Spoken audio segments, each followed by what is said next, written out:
Alright guys, welcome back to the Horrible MMA show.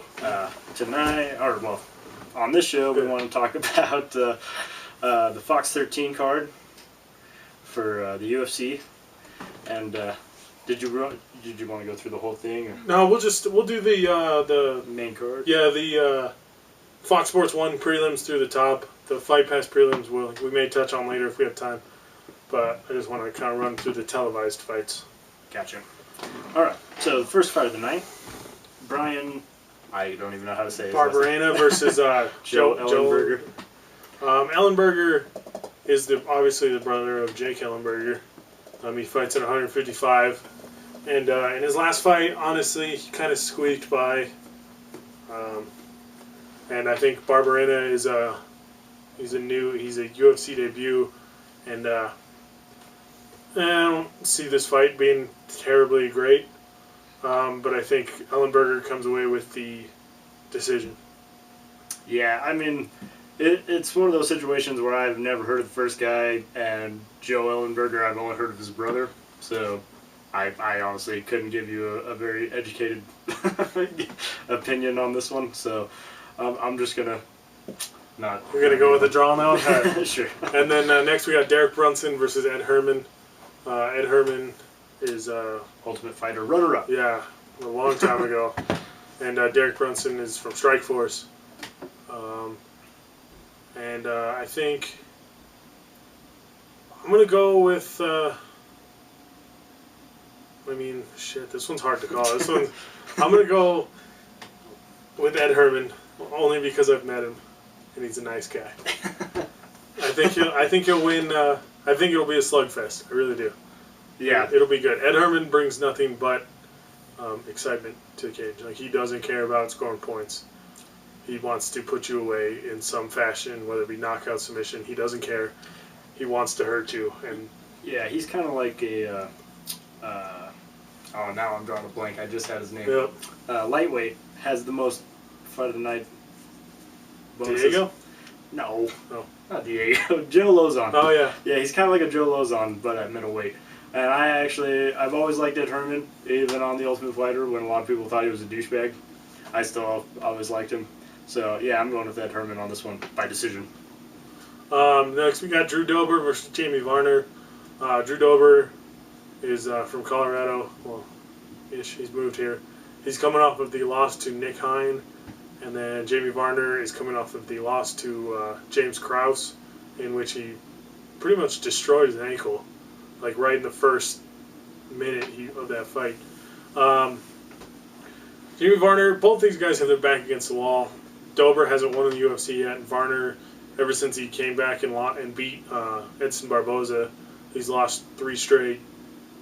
Granted, one was fight of the year to Joe Lozon. Yeah.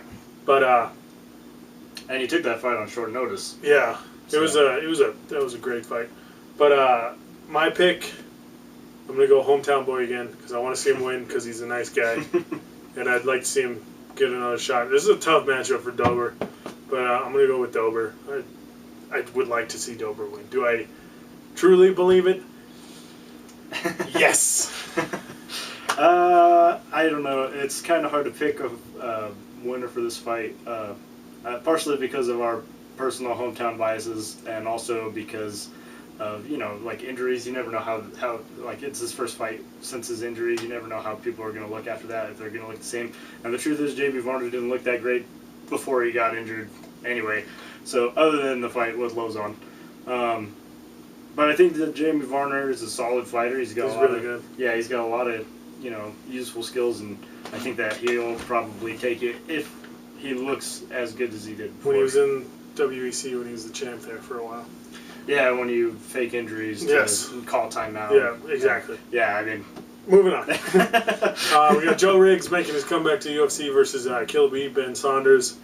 Ben Saunders is coming off of the first omoplata in UFC history against Chris Heatherly, and Joe Riggs is he's making his comeback to the UFC since he got knocked out by Diego Sanchez like 10 years ago. At least 10. Yeah. Joe Riggs, he won Bellator's Fight Master show. He's on like a 4 or 5 fight winning streak, maybe more than that. This is kind of he said it's kind of his last run, because he said if he didn't win Fight Master, then he probably would have retired. So he's continuing on, and unfortunately for him, I see his run stopping now. Me too. Killer B is the man. He's probably should have included him in our top 5 fighters to watch video, which you can probably, it's probably like on the side somewhere, to go watch one of these sides. I don't know. We're in a rectangle. It's all over. I think Ben Saunders wins by submission. Yeah. Want to be more specific? Omoplata? No, not omoplata. I think it's like an armbar. I think first round rear naked choke. Oh, all right. I'm gonna go with armbar. He uses rubber guard really well. He's one of the few guys in MMA that uses rubber guard well or at all, and I think he'll use it to set up an armbar. But his legs are like 10 feet long. True. And the next fight is the most impossible fight to pronounce. I'm just going to go first names. It's Claudia versus Joanna. It's a strawweight fight. It's actually, I've heard that this is, on paper, the #1 contender fight for the 115-pound title, which Rose is going to have. Yeah, without a doubt. Put your money down on it, people. Yeah. I think Joanna wins by decision. They both fought to a decision in their wins. They both look really, really good. Like, these chicks are the best to put in the #1 contender spot for 115-pound division. But I think Joanna wins it by decision. I'll agree. And then next up, we got John Moraga versus Willie Gates. John Moraga was supposed to fight Jussier Formiga, but he got hurt, so Willie Gates takes it on short notice, and I think that's his downfall. John Moraga, first round TKO. Yeah, he's a solid fighter. I don't think that it'll be a first round TKO, but I do think that he will finish him in the 3rd round. 3rd round. Yes. All right. So main card now on Fox, Gabriel Gonzaga versus Matt Mitrione. This one is going to be quick. And I think I'm going to say Mitrione. I think his striking is just that much better than Gonzaga's. And I think he's going to be able to catch him kind of... It's not going to be a clean knockout, but I think he'll TKO him. He'll catch him stepping back with something. Both of these guys have power. Oh, yeah. And both of these guys have been knocked out. Oh, yeah. So it's one of those where anything can happen. It's anybody's fight to take, but I actually agree with you. I think Matt Mitrione, he's a little bit younger. He's a little bit bigger, got longer reach. And I think he said it a while ago. He wanted to be the 265-pound Dominic Cruz with his footwork. And his fight against Tim Hague and against Christian Moorcraft, he looked like he could be. So I think he continues that trend and puts Gonzaga away. And then we got the Ream, Alistair Overeem versus the tallest dude in the world, Stefan Struve. That's not true. No. He's the tallest dude in the UFC at 6'11". Alistair Overeem has come on hard times since he came to the UFC. He's 1-3. He was supposed to fight for the title. No, he's 2-3. My bad. He's 2-3. He's won 1 of his last 4. He's been winning and then gets knocked out. He did it against Travis Brown. He did it against Ben Rothwell. He did it against Bigfoot. And I think that's the case here. Only he doesn't get knocked out. He gets submitted. Stefan Struve tends to get rocked in every single fight he's ever in. The air up there is a lot thinner, so he's. But yeah, either he gets rocked or knocked out. But he's a really solid young kid. I think he gets rocked. Overeem falls into the ground and he gets caught. And I'm going to call another armbar here. Put a more traditional armbar. That's a good call. Stefan Struve, I feel bad for the guy. He has fought some of the biggest killers in the heavyweight division. He's had a hard run. Yeah, he's fought a lot of the guys that have the most power in the world. Like, yeah. And you know what? Alistair Overeem is one of those guys too. Alistair Overeem, I don't really see him throw overhand rights like everybody else that's knocked him out does. So it's hard to call that. I think that you probably got a good call. I think I'm going to go ahead and agree with you and say that Overeem's going to rock him early, and Stefan's going to manage to get it to the ground and submit him. I don't know if I'm going to say armbar, but you're probably right. Overeem's really good with body kicks, but his body kick on Struve is going to be like a head kick. Yeah. So I don't think his body kicks are going to be as effective this fight. But so, anyways. And Struve has to watch out for the knee to the groin.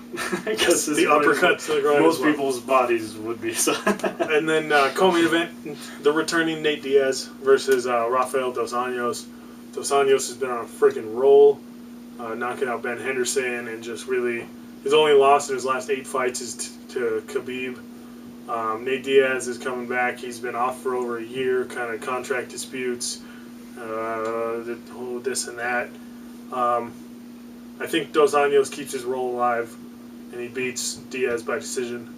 I think the takedowns put him over. I think that's what's going to win him the fight.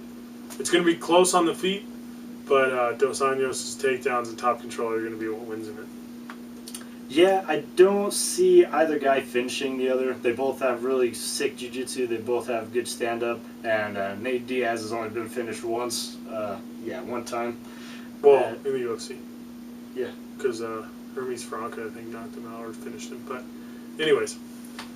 Oh, I did not know. Long time ago. Anyway, yeah, I don't think... I think Nate Diaz, both of the Diaz brothers are really tough. I don't see him getting knocked out. And, so I see Rafael Dos Anjos winning by... unanimous decision. Yep. And then the main event, former champ Junior Dos Santos versus the currently surging Stipe Miocic. This is Miocic's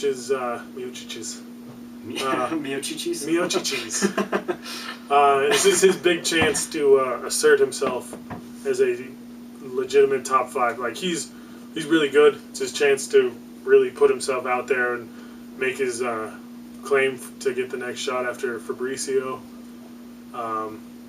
JDS has lost to Cain Velasquez twice, but he's still probably the second best heavyweight in the world, second or third best heavyweight in the world.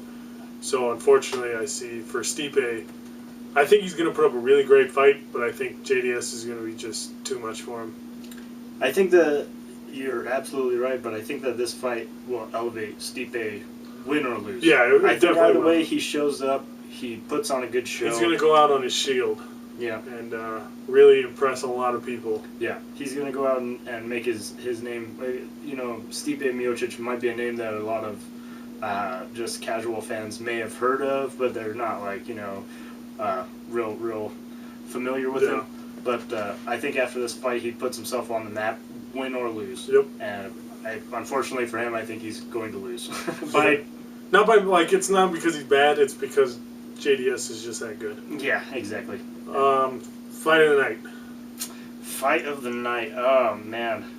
That's a tough one.